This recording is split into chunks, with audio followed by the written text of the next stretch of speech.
Di antara ilmu yang saya utarakan hari ini, sore ini, bahwa orang soleh sendiri itu sebetulnya nanti masih ditanya sama Allah tadi. Kenapa kamu nyembah saya? Karena ingin masuk surga. Kenapa kamu nyembah saya? Takut neraka.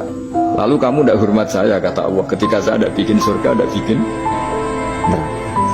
Hanya mereka sadar bahwa ibadah itu harus murni karena Allah Subhanahu wa ta'ala, bukan karena takut masuk neraka, juga bukan karena ingin masuk surga.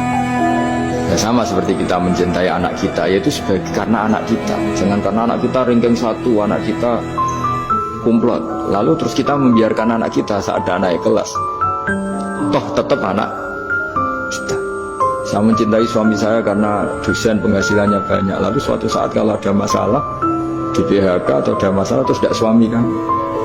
Makanya di sini agama itu sangat menyarankan kesejatian. Jadi dia suami kita, dia anak kita, apapun kondisinya. Nah, kira-kira gitulah, ikhlas itu kira-kira seperti itu. Jadi jangan sampai alasan-alasan yang bersifat materialistik itu yang menjadikan kita mencintai istri karena cantik, mencintai suami karena hasilnya besar. Suatu saat kalau itu berubah, kita akan masalah. Di sini agama menyarankan ikhlas.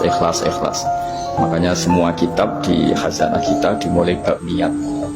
Bab niat itu begini. Sehingga ada seorang yang tanya, kenapa ahli surga masuk surga selamanya, padahal amalnya paling banter 80 tahun. Tetapi kenapa ahli neraka akhirnya masuk neraka sampai selamanya, padahal kalaupun dia bejat hanya 80 tahun. Itu dijawab oleh ulama-ulama. Orang mukmin itu berkomitmen akan iman andikan hidupnya selama-lamanya, sehingga dibalas dengan masuk surga selama-lamanya. Sementara orang yang fasik, yang berbuat hanya mengumbar nafsu, bayangan dia kalaupun hidup 1000 tahun ya akan begitu terus. Dan dia ketika mati dengan status dia berencana andikan sehat maksiat terus. Karena punya rencana seperti itu diganjar neraka yang selamanya. Maka saya mohon niat ini juga yang harus mengilhami para rektor, para dosen. Andai kan sudah ada jabat pun tetap berkomitmen pada institusinya, pada yayasannya. Jangan kalau jabat serius, kali tidak jabat malah ganggu. Itu nggak boleh. Harus. Saya sendiri juga gitu. Saya populer apa enggak, saya keren apa enggak, saya akan berkomitmen tetap mengkhidmati agama.